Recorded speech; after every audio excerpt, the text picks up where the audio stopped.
Dimensions help people with learning disabilities. When the guy rang me up and said, I've just found that you've done a learning disability balanced scorecard on your website, I must admit I was a bit surprised because I didn't even realise it was there. It was there from an old client. And he started talking about this organisation. Now, what they're doing is they're not public sector, they're third sector. So they basically are a charity that are seeking to be a profitable organisation in the sense of surplus.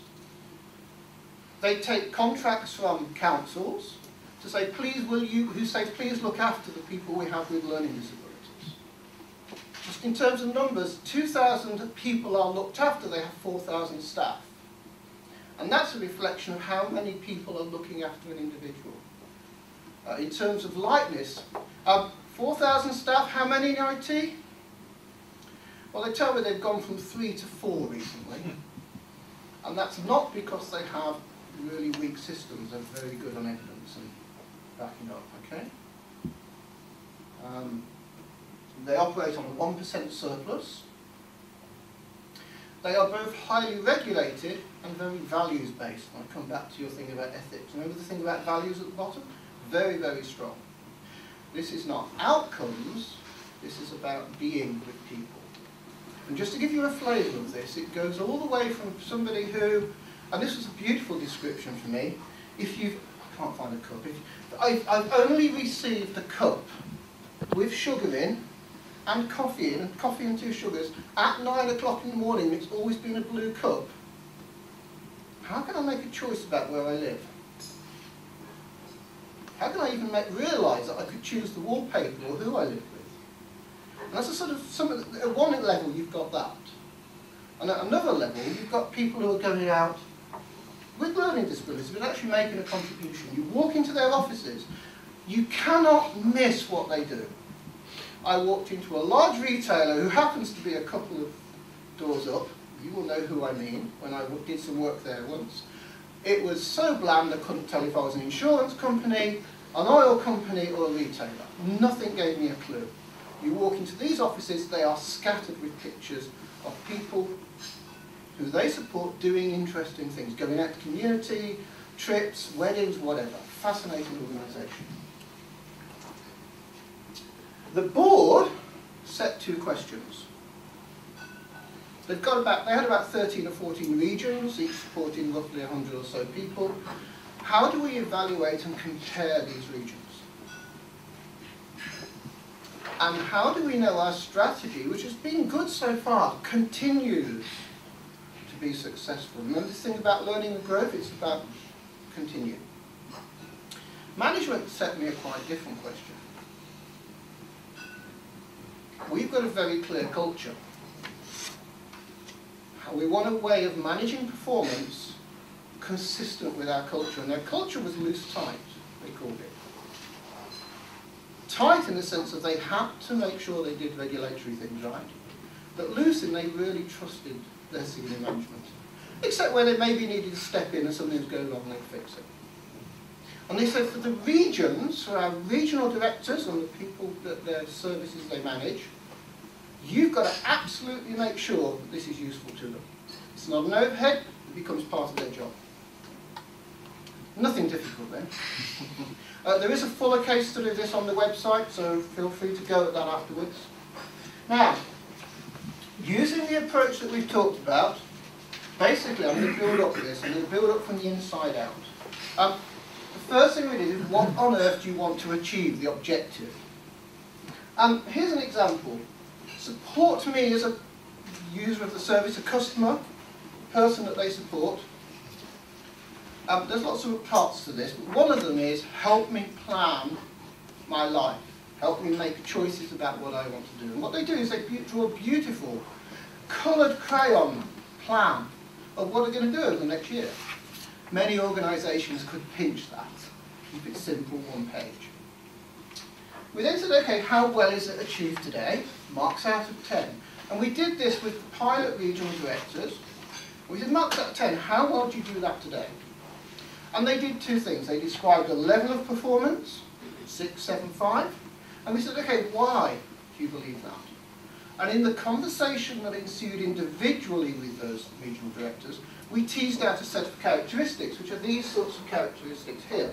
Ownership, involvement of the family, the quality of the facilitator, number of characteristics. Now bear in mind, just to give you a flavour of this, in one of the regions I was dealing with, 60% of the people they supported could not communicate verbally or in writing.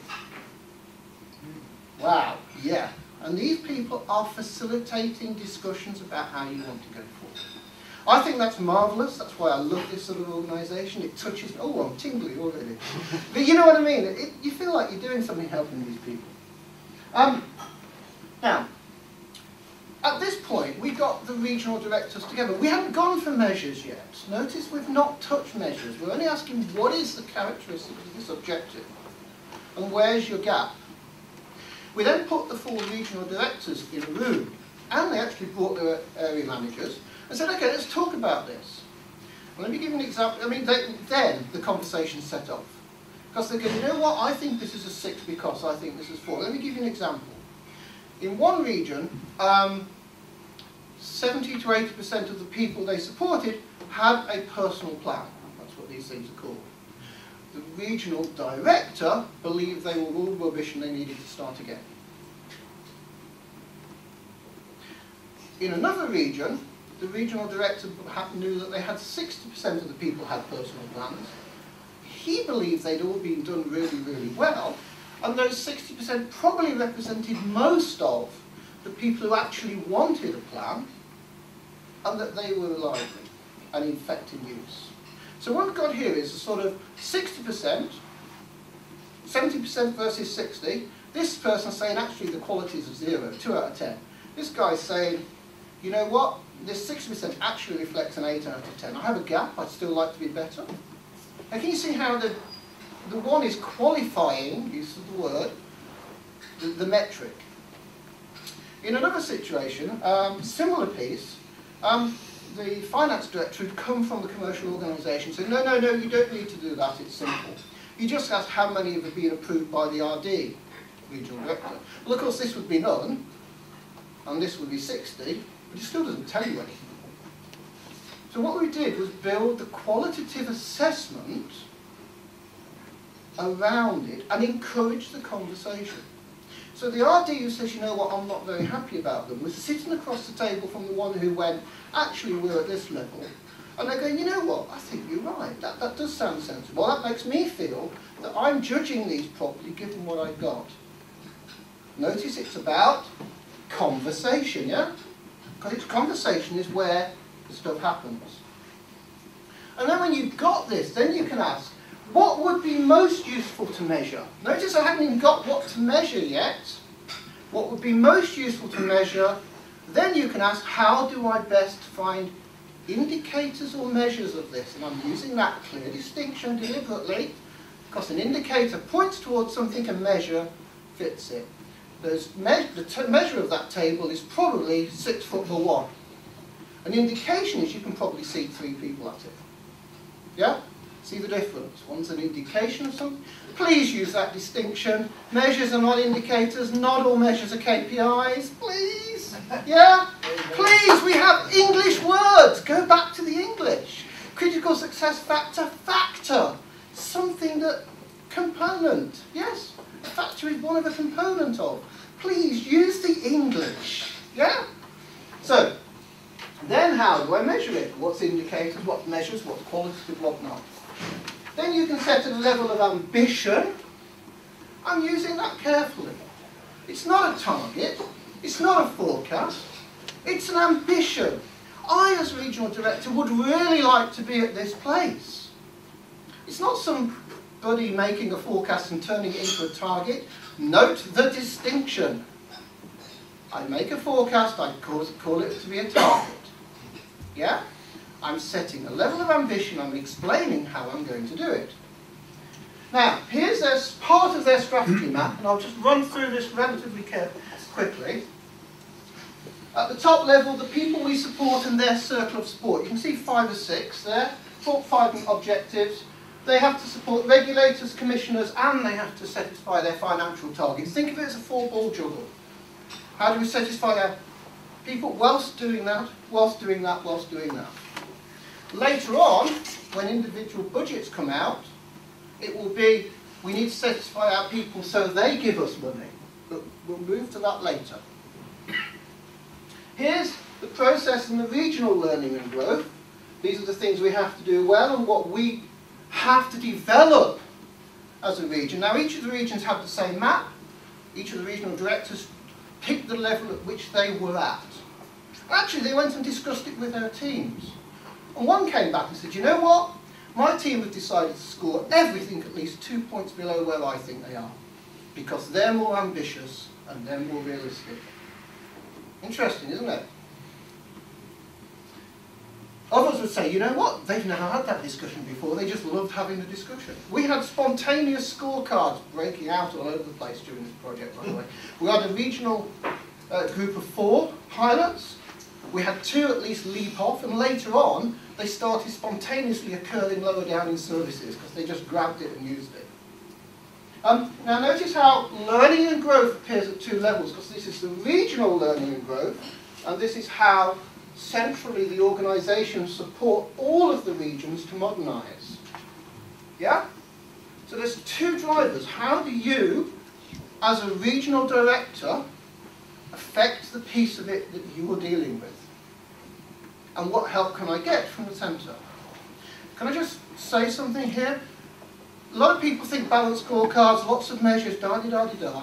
Can I just say, if you use the expression a balanced scorecard for a management team and a set of balanced scorecards for an organisation, you now see why you don't need more than about 20-24 measures for a management team, though they may have other measures lower down in the organisation. Does that make sense?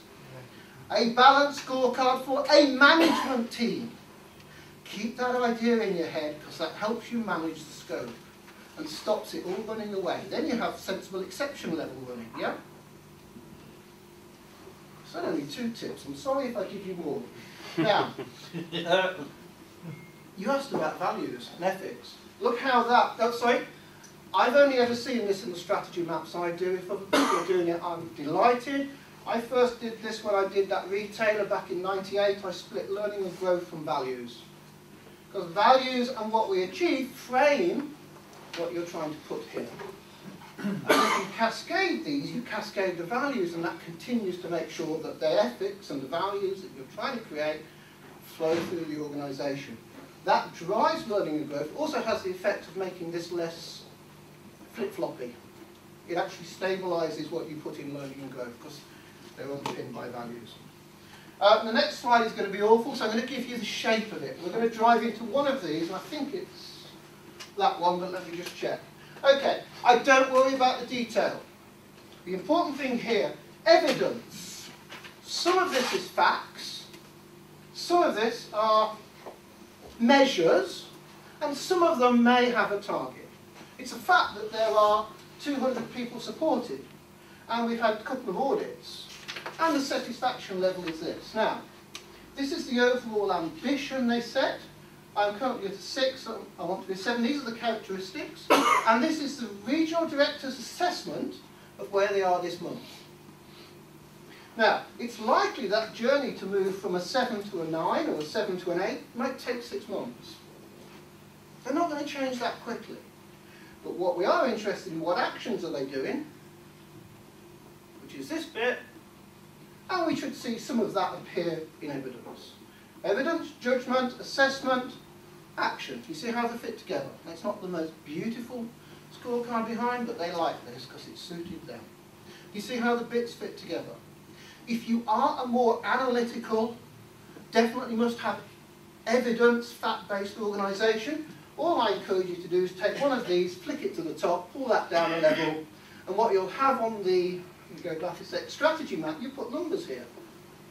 You are happy to go with the judgment scores because that's what they wanted to encourage. They wanted to encourage learning. Yeah?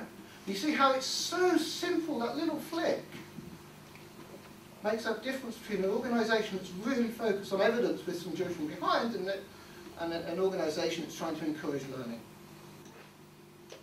Now, just go through this because there's a couple of things going on here.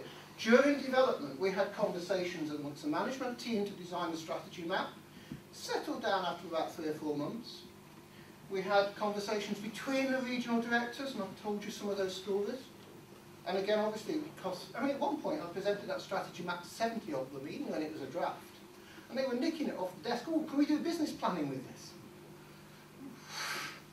We had the regional directors discussing it with their teams. We didn't even touch that. We just let them do it. Because that was encouraging them, if they owned it, to have that conversation.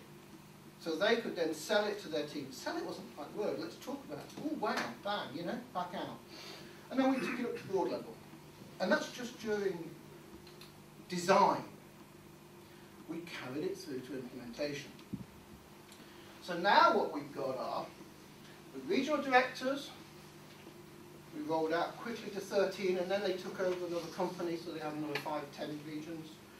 And one of the directors said, you know what? Having the balanced scorecard, that tool that they had, was crucial in helping the new regions, they weren't really regions in the old sense, appreciate what we're trying to give them as a whole. Because it also gave us a quick assessment tool. So there's conversations within a region and between regional directors. Amongst their teams, we had spontaneous scorecards breaking out here. They were picking up, taking parts of it away, taking the strategy map, going into a service, and suddenly there'd be a couple of dozen service scorecards appearing. That's strategy maps rather than scorecards. Sorry, strategy maps, which they were then looking at. And then they were just popping back up again. They were actually getting away from the client staff who were trying to manage this. I mean, they actually loved it, because that's good, isn't it? Yeah? That's good. We had conversations amongst the management team and between the RDs, and then the regional directors would turn it forward. We had a whole day helping educate the board on how to do this and tackle it. We also had a context piece. By the way, you know, these are quite different regions. How do I compare them? I'm going to explain the context. When I explain the context, these people have 3 contracts, these have none. This is a brand new management team, these aren't. Then I'm in a position to understand the strategy for that region and how much gap they can go. So here's the general region strategy. Here's my assessment of it from me as an RD. And actually, I'm good at this bit and you're good at that bit. Oh, let's have a conversation. Hey, you're good over there. You're doing technology where you don't have to have someone stay up all night. You can have a sensor in a pillow, and if somebody moves their head, that sets off an alarm, so I then know to get up. Gosh, I can go to sleep. That saves X amount of money in a service and improves it. Didn't think of that. Conversation. Yeah? So basically all this is really about an objective and its qualities. That is the place to start. And understanding that causality between them. And remember that thing I've said about, is it learning or growth, or is it merely people? Judgment and evidence. And the link between them is this conversational piece. Yeah? Because it's the conversation, the quality of the thinking, that gets you in a position where people can learn. They actually had things called learning sets. And what they did is just drop this in and used it to create more of a conversation amongst those learning sets. This is with the RDs. And then you get the discussion and conversation. Sorry, a lovely story. Can I just tell you this one? These guys have just won an award. And they've won an award for social care. You know what they're doing? They're taking the people they support with learning disabilities, teaching them how to chair a meeting and run a meeting and be in a meeting, so that those people can actually contribute to the way their lives work and how they work, and then feed up to. They actually have a couple of people with learning disabilities on their board who sat through this presentation with us, and it was interactive. I think that's just tremendous. In fact, their own staff say, can we come on that course? Because I'd like to learn how to chair a meeting and run a meeting properly. So, I'm going to ask you to elicit people's judgment. I think it's there. I think it's the evidence and judgment that matters. Both together. Encourage conversation. Maybe put a hard hat on occasionally. You might just need to, because some of this is a little bit, ooh, we shouldn't go straight for measures. Trust me, you should. Now, some of you have picked up stuff about my book. You can see why My first book started off on Balanced Scorecard and I ended up on Communicating Strategy because I think it's about conversation. The second one's going to be strategy mapping, by the way. Look out for that coming soon. Some of you have picked up my 4-pen diagnostic test from the back. You're very welcome to either get that or download it from the website. Basically, it's a nice little trick. It's the first thing I do when I go into a client. I open their strategic plan, business plan, and I get 4 different coloured highlighters. And I'm looking for the story. Guess what the 4 highlighters are for? Financial, customers, process, learning and growth. I go through their business plan looking for statements, not measures, statements that describe what they believe they are going to do, that tells the story of their strategy. I'm looking for the cause and effect model, explained in words and money, and pictures, and whatever they're using. It quickly reveals where there are gaps. But that's not what I'd like you to do. Well, I don't mind you doing that. Please do that and give me your feedback. I'd love that. I actually would like you, because I did this presentation last week to a webinar, about 200 or so, and I got some interesting feedback from that. And I'd like to gather your feedback as well. So I would really welcome it if you could email me with your thoughts on what stops this happening, where you are doing it well. I suspect many organisations do qualitative measures particularly well for customer experience. You know? I had some person say, oh, what about BI? I went, think of it like this. These guys have over 100 measures for each service given to them by statutory authority. I've got 20 services, I'm at 2,000 measures already. They'll summarise that at the regional director level with one judgment statement that's his, and these are my actions over the next year to handle the impact of those 2,000. The management team below that would look at the 100. Is that making sense to you? So, you know, there's interesting things about BI. So I'd like to encourage conversation. Don't be afraid of subjective measures. I don't mind you stealing my ideas, but, you know, please do. Tell me about what's been successful and what's not. I think I've got about a minute left for questions. Is that right, Bernard? So I'll finish at that point. Thank you very much. Thank you very much.